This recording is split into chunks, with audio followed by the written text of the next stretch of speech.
1인용 종교는 과학과 역사가 납득할 수 있는 방향으로 종교를 설명합니다. 구독은 여러분의 종교에 대한 시야를 확장해 줄 것입니다. 2012년 8월 11일 서울신문에는 이런 기사가 실렸습니다. 이집트에서 수천 년 전에 매장된 것으로 추정되는 사람의 손들이 발견돼 고고학팀이 조사에 나섰다. 라이브 사이언스 등 해외 언론의 보도에 따르면 고고학자들은 고대 이집트 중심지였던 아바리스 네 곳에서 절단된 오른손 16개를 발견했다. 전문가들은 이것이 과거 전쟁 당시 패배한 병사들의 것으로 추정하고 있다.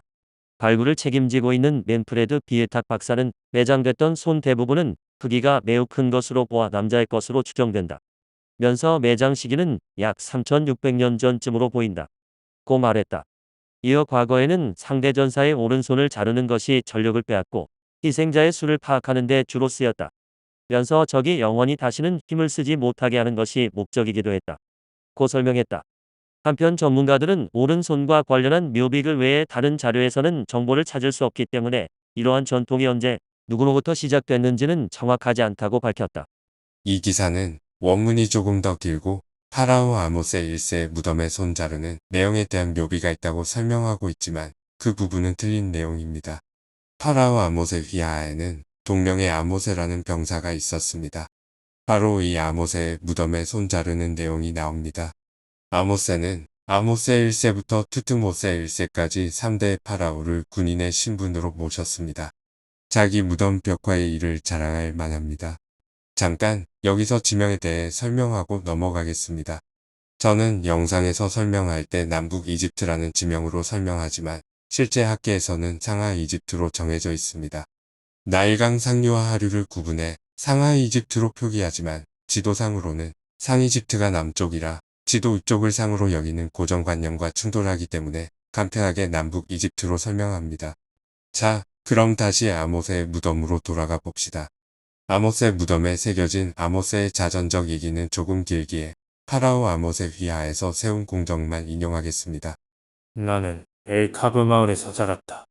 내 아버지는 상이집트의 왕 승리자 세케넨네의 군인이었고 그의 이름은 베베였으며 여자 로오넷의 아들이었다. 그때 나는 그 땅의 승리자 네부페티레의 시대에 야생왕소라는 배에서 그를 대신하여 군복무 중이었다. 네부페티레는 파라오 아모세의 또 다른 이름이며 아모세는 파라오의 이름과 자기 이름을 구분하기 위해 이렇게 표기한 것으로 보입니다. 당시 나는 아직 소년이었고 아내를 얻기 전이었으며 아직 그물 해목에서 잠을 잤다. 그러나 내가 가정을 이룬 후 나는 북쪽이라는 배를 탔다. 나는 용감한 사람이었기 때문이다. 그렇게 나는 주권자께서 전차를 타고 갈 때 도보로 동행했다. 아마리스가 포위되었을 때 나는 배 앞에서 용맹스러운 발을 선보였다. 그래서 나는 멤피스의 출연이라는 배에 임명되었다. 그러자 아마리스의 파제드 부근에서 수전이 발생했다. 나는 한 명을 잡아서 그 손을 가지고 왔다. 이 일이 왕의 전령관에게 보고되었다. 그리고 금 훈장이 내게 수여되었다. 그 장소에서 또 전투가 있었다. 나는 이번에도 한 명을 잡아서 그 손을 가지고 갔다. 그리고 또다시 금 훈장이 내게 수여되었다. 아마리스 남쪽에서 전투가 있었다. 나는 한 남자를 생포해왔다. 나는 물로 뛰어들어 물을 건너 그를 데려갔다. 왕의 전령관에게 보고가 올라갔다. 나는 다시금 금을 수여받았다. 아마리스를 파괴했다. 나는 거기에서 전리품을 챙겼다. 남자 하나, 여자 셋 모두 4명이었다. 태하께서는 그들을 모두 내게 노예로 주셨다.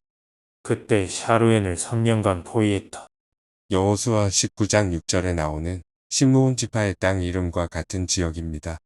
가나안 땅 남서쪽 끝단인데 히브리 집단이 가나안에 이르기 전이니 아직 시므온 지파 땅은 아니죠. 태하께서 그곳을 파괴하셨다. 나는 거기에서 두 여자와 손 하나를 전리품으로 가져왔다. 그리고 금 훈장이 내게 수여되었고 내 전리품은 내 노예가 되었다. 힉소스 이집트의 수도 아바리스를 함락시키는데 무려 10년이나 걸렸는데 힉소스 잔당들이 도망친 도시 샤루엔을 점령하는 것도 3년이나 걸렸습니다. 모세가 하비루를 이끌고 시나이 반도 해안선을 따라 이동한 게 이해가 됩니다. 아모세의 주력 부대를 피해 이동한 것입니다. 출애굽기 12장에는 출애굽 규모가 장정만 60만 명이라 하지만 이건 과장된 수치지 이 정도의 무리가 모세를 따라갔을 리가 없습니다.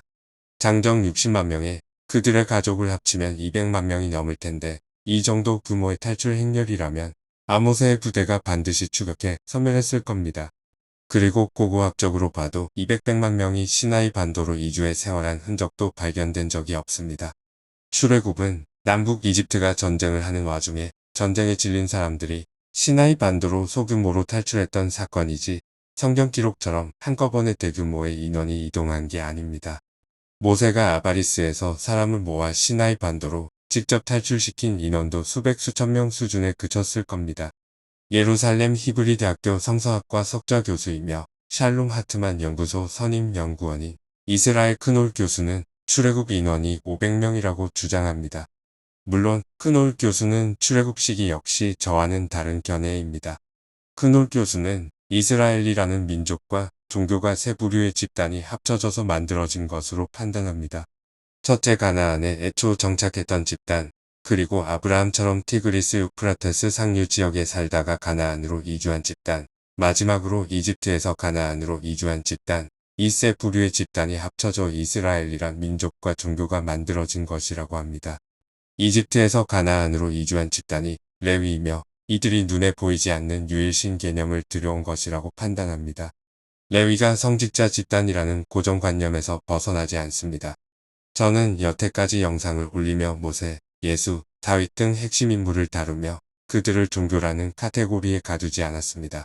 고대에는 종교와 정치가 분리되지 않았기 때문에 고대의 종교는 일단 정치적인 관점에서 본 다음에 종교적인 색칠을 더씹히는 것이 맞는 해석이라는 주장을 해왔습니다. 현대의 한국을 보십시오. 무속인 천공과 종교 집단 신천지가 오로지 종교적인 활동만 해왔습니까? 현대에도 종교인들이 정치적인 파워를 가지려고 한 딸인데 종교와 정치가 분리되지 않은 고대에는 오죽하겠습니까? 크놀 교수는 레위가 종교 집단이라는 고정관념을 떨치지 못합니다. 저는 레위가 현대로 치면 공무원에 해당하는 집단이라 설명했습니다. 그것도 동사무소에서 일하는 말단 공무원이 아닌 대통령에게 예산을 속여 보고하는 기재부 수준의 공무원입니다. 크놀 교수의 말대로 500명의 레위인이 이집트에서 탈출하여 가나안에 정착해 눈에 보이지 않는 유일신의 신앙을 확립시킬 파워가 존재할까요? 크놀 교수는 출애굽의 시기를 람세스 2세보다 더 뒤인 메르넵타 주기 시기에 일어났다고 주장합니다. 역사는 원래 뻥튀기를 하는 법이지만 겨우 500명이 탈출한 레위 집단이 출애굽기 12장처럼 장정만 60만 명이라고 과장하는 건 무리가 있습니다. 출애굽기 12장의 숫자가 과장된 건 분명하지만 그래도 어느 정도 꽤 많은 인원이 탈출했다고 보아야 말이 되지 않을까요? 무엇보다 메르넵타 주기 5년에는 군대를 보내 가나안을 정벌하고 기념비를 세웠는데 그 기념비에는 이런 기록이 있습니다. 가나안은 모든 고통 속에 짓밟혔다. 아시켈론은 정복당했고 게셀은 사로잡혔다. 야노암은 존재하지도 않았던 것처럼 됐다. 이스라엘은 파괴되어 씨앗도 남지 않았다. 저는 1년 전에 람세스는 모세가 아닌 르호보암과 싸웠다. 라는 영상에서 람세스 2세 즉위 8년에 예루살렘을 약탈했다는 것을 밝혔습니다. 람세스는 예루살렘을 약탈했고 메르넵타는 이스라엘을 파괴했는데 레위 500명이 그 이후에 가나안에 당도해서 눈에 보이지 않는 유일신 사상을 정립했다고 주장하면 이게 먹힐 거라고 여기는 걸까요? 다음 영상에서 크놀 교수의 주장을 좀 더 분해하면서 모세의 출애굽을 다뤄보겠습니다.